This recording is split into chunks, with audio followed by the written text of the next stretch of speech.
Our goal when we came here was to become Big Ten champs. That was our #1 goal, and to go to the Rose Bowl. We've been able to accomplish one of those one of those goals this past year, and you know, aside from that, we want to become a consistent winner, and then again win in this state. I think that's obvious that we put off an emphasis on that aspect of it. So going into year 5, we've accomplished at least the one goal, the Big Ten championship. 4 straight bowl games, have been in the top 25, I guess at the end of the year, 2 of the 3 times. But this continues to be a process in the things that we're trying to do here. Spring ball is the next phase here, and really to me what you emphasize in spring football is technique, fundamentals. Obviously we put a premium around here on effort and toughness and knowledge of the football game, what your specific responsibilities are. So we want to gain experience with our young players, experiment with certain players offensively, defensively, and then execute. And that execution should take place over the course of 15 practices. Offensively, we return our quarterback, Kirk Cousins, for his 3rd straight year as a starter. He is already MSU's career passing leader in efficiency. We look for him to lead this football team, and Andrew Maxwell has game experience under his belt, will be an outstanding quarterback as well, and then Keith Nickel will play into that as well as a 3rd, while also being a wide receiver. So we have a good nucleus there of quarterbacks returning. Offensive line will rebuild a couple positions there, but I think we have a nucleus of some outstanding players, and we have depth at that position. We have numbers at that position, which is always so crucial.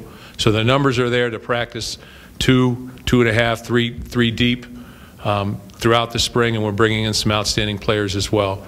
Defensively, when you look at our defense, obviously we lose our linebackers and 2 outstanding players, and when you look at Greg and you look at Gordon as well, you lose 2 outstanding players, and then in our secondary, Marcus Hyde and Chris Elrucker leave as well. But the nucleus of our front and our players in the linebacking group, other than those individuals I just named, we really return, and we should move forward in that on the defensive side of the ball as well. Dion will be reinstated for spring ball here, and based on what happens here in the future, much like many of our other players, he'll remain in contention whether he's on this football team or not based on the future.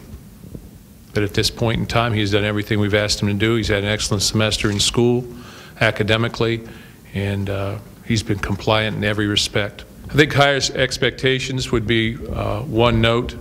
I think we also have to recognize that we're a young football team. When you look at our seniors across the board, we're more of a sophomore redshirt freshman and an incoming freshman team. You know, our junior class is relatively small, our senior class is relatively small, but we have good players and we have great leadership, I think, from those players. So that's a positive. But I think as I said earlier, I think the foundation here has been set, and I think we need to continue to rise the level of play. Very excited about winning 11 games last year. Not too excited about the way we lost the 2 when you look at it. So every program, I think, has the things that they weigh and they can look at as positives, and every program has things that they need to continue to improve on. I think it needs to get to the point where we play against anybody, any place, and compete. We're very, very close to being able to do that.